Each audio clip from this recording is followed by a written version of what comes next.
Well, polls show Donald Trump behind Hillary Clinton in the race for the U.S. presidency, but the business tycoon simply isn't buying it. Jim Acosta with Trump's attempts to convince voters that the numbers simply aren't telling the truth. Don't believe the polls, Donald Trump says. Believe him. And watch the polls, because this is part of the crooked system.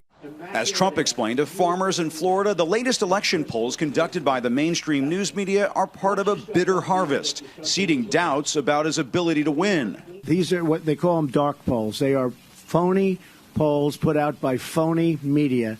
And I'll tell you what, all of us are affected by this stuff. And what they do is they try and suppress the vote. This way people don't go out and vote. For Trump, the polls are now part of the conspiracy to deny him the White House, or as he described it roughly 7 times in 1 minute, a rigged system. We are going to fix our rigged system. It's a rigged, broken, corrupt system. It's rigged. It's broken. It's corrupt. They want me to take that back.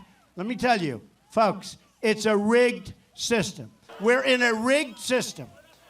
We're in a broken and corrupt system. And Bernie Sanders was in a rigged system. The latest CNN ORC poll finds Trump trailing Clinton by 5 points. We are behind. Trump campaign manager Kellyanne Conway conceded what aides say privately. Trump will have to come from behind to win. Her husband campaigning for her, the current president and first lady, vice president, all much more popular than she can hope to be, but she's seen as the incumbent. So our advantage going in, where we're behind 1, 3, 4 points in some of these swing states that Mitt Romney lost to President Obama, our advantage is that Donald Trump is just going to continue to take the case directly to the people. But it's a case Trump sometimes mishandles, such as when he traveled to Gettysburg to lay out his vision for his first 100 days in office, only to spend the first 10 minutes attacking the women who accused him of sexual assault. All of these liars will be sued after the election is over. Just today, Trump brushed off one of his newest accusers. He grabbed each of us tightly in a hug and kissed each one of us without asking permission, Pointing out she has starred in adult films. Once said he grabbed me on the arm, and she's a porn star. Now, you know, this one that came out recently, he grabbed me, and he grabbed me on the arm. Oh, I'm sure she's never been grabbed before. Little more than 2 weeks left in the campaign, Trump is painting a dark picture at rally after rally of an election that is being stolen from him. There is the issue of voter fraud. Isn't it amazing the way they say there's no voter fraud? At nearly every one of his stops, angry supporters lash out at reporters. Trump says changes are coming for members of the news media who will face more lawsuits if he's elected. Our press is allowed to say whatever they want and they can get away with it. And I think we should go to a system where if they do something wrong, I'm a big believer, tremendous believer in freedom of the press. I'm not just talking about me, I'm talking about anybody else. Then yes, I think they should be, you should have the ability to sue them. The misogynist language coming from somebody in power like Donald Trump doesn't respect the border of the U.S. and Canada. It will have an impact in Canada. Protesters have literally snatched Trump Tower. I'm right here in the middle of it all, and protesters say they're here to take a stand against sexual violence against women, and that Trump's views affect all women, not just Americans.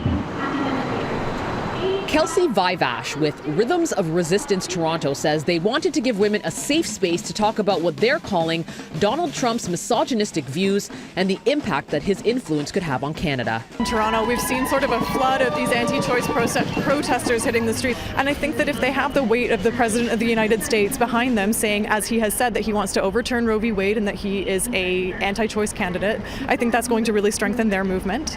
And I think that it's going to be really unfortunate if he's going to keep saying the things that he's saying about sexual assault and he's going to keep supporting a culture of rape, that those words, like I said, aren't going to stop at the border. They're going to permeate into Canada as well, and it's going to validate people who already hold those opinions here.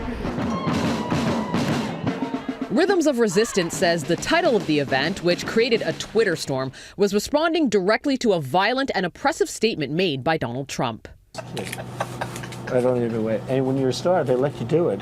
You can do anything. Whatever you want. Grab them by the Brooke is a dual citizen who has already voted and says the thought of having Trump in power is scary.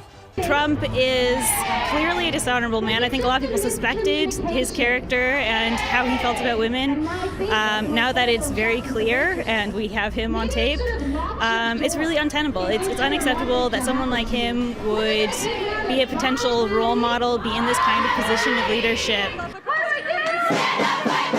She also says rape culture knows no borders and that we have work to do right here at home. Even though we're here in Canada, we have these problems with violence against women. We have problems with rape culture and with, rape trials not going to trial, with rapists getting off, with missing and murdered Indigenous women. We have folks here in Canada who are supporting his rhetoric, who are supporting his immigration tactics, who are supporting his misogynistic and racist views. That is very dangerous. Now, there was a lot of passionate chanting, signs speaking out against rape culture, as well as fact sheets on sexual violence available. Now, there were no Trump supporters on hand, but several passersby could be heard calling the protesters Hillary supporters. This isn't a pro-Hillary rally. We've not actually said her name in any of the things that we're putting out so far. This is really just about Donald Trump, what he's said, and what that's going to do to us. Now, Kelsey says that this rally was organized so that they could protest in solidarity with those who surrounded the Trump Tower in New York. Outside the Trump Tower in Toronto, Nicole Martin, City News.